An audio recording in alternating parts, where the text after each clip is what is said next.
আসসালামু আলাইকুম। চতুর্দিকে শুধু খেজুর, খেজুর, খেজুর। মানে ফেসবুকে ঢুকাই যাচ্ছে না যে শুধু খেজুর আর খেজুর, খেজুর।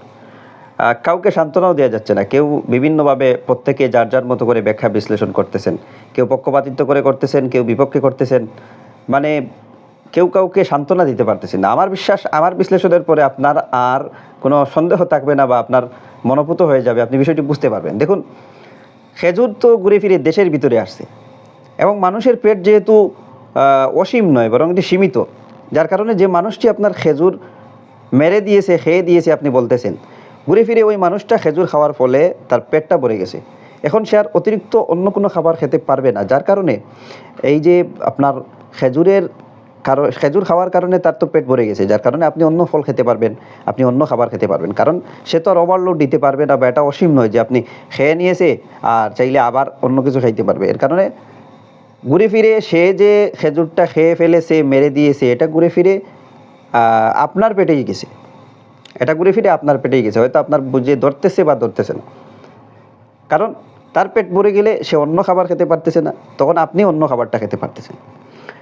তৃতীয় কথা হলো, সে যদি এই টাকাটা এই খেজুরটা না খেয়ে বিক্রি করে দেয়, তবুও সে এই টাকা দিয়ে দেশের ভিতরে ইনভেস্ট করবে, দেশের ভিতরে কোনো কলকারখানা তৈরি করবে, সেখানে আবার ঘুরে ফিরে দেশের জনগণই চাকরি করবে, দেশের জনগণই কাজ করবে।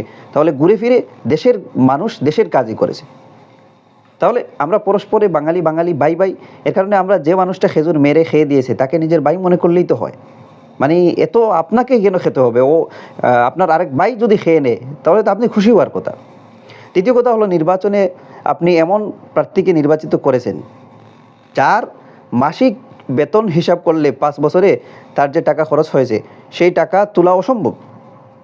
অথচ কেউ পৃথিবীতে এমন কোনো, যদি বলে যে আমি মানবতার সেবার জন্য কাজ করতে আসছি, এগুলো একেবারে ধোঁকাবাজি কথা। মানবতার সেবার জন্য আবার কিসের কাজ?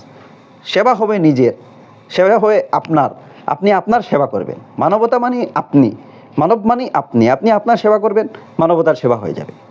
এটাই রাজনীতি।